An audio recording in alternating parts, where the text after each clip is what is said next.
കറാമയിൽ ബിക്കാനേർ വാലയുടെ opposite യെല്ല മൊമോസിൻ്റെ തൊട്ടടുത്തുള്ള ഒരു authentic ആയിട്ടുള്ള ഗോവൻ റെസ്റ്റോറൻറ്റിൻ്റെ റിവ്യൂ ആയിട്ടാണ് ഇന്ന് ഞാൻ വന്നിട്ടുള്ളത്.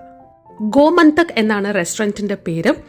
ഗോവൻ ക്വിസി എന്ന് കേൾക്കുമ്പോൾ തന്നെ അറിയാം, സീ ഫുഡാണ് ഇവരുടെ ഹൈലൈറ്റ്. അതിൽ ഇവരുടെ ഫിഷ് താലി വളരെ ഫേമസ് ആണ്. നോൺ വെജ് താലിയിൽ തന്നെ ഫിഷും സ്ക്വിഡും പ്രോൺസും അങ്ങനെ വെറൈറ്റി ഉണ്ട്. സീ ഫുഡ് മാത്രമല്ല, ചിക്കനും മട്ടൺ താലീസും ഇവർക്കുണ്ടായിരുന്നു. നോൺ വെജ് മാത്രമല്ല കേട്ടോ, വെജിലും ഇവർക്ക് നല്ല ഓപ്ഷൻസ് ഉണ്ടായിരുന്നു. ഗോവൻ രീതിയിലാണ് പേര് എഴുതിയിട്ടുള്ളതും, പക്ഷെ അതിൽ എന്തൊക്കെയാണ് ഇൻക്ലൂഡ് ചെയ്തിട്ടുള്ളത് എന്ന് താഴെ മെൻഷൻ ചെയ്തിട്ടുണ്ട്. ഓർഡർ ചെയ്തിട്ടുള്ള സുറുമൈ താലിയാണ് ഇവിടെ സെർവ് ചെയ്തിട്ടുള്ളത്.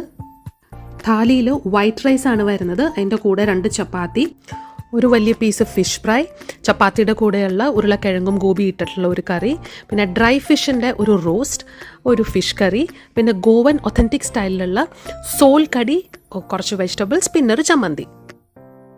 ഗോവൻ സ്റ്റൈൽ ഫുഡ് കഴിക്കുമ്പോൾ മസ്റ്റ് ട്രൈ ആട്ടോ ഈ സോൾ കടി.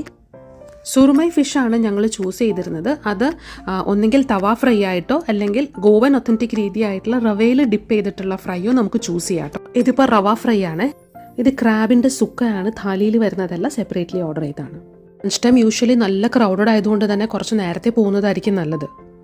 ഇവിടെ ഫുഡ് എനിക്ക് ഒരുപാട് ഇഷ്ടമായി. എനിക്ക് അതിലും ഇഷ്ടമായത് ഇവിടെ കൗണ്ടറിൽ വെച്ചിട്ടുള്ള ഈ കൊച്ചു കൊച്ചു സാധനങ്ങളാണ്. അപ്പോൾ ഒത്തൻറ്റിക് ആയിട്ടുള്ള ഗോവൻ ക്വിസീൻ ട്രൈ ചെയ്യേണ്ടവർ ദാ കറാമയിൽ ഗോമന്തക്ക് മിസ് ചെയ്യേണ്ട.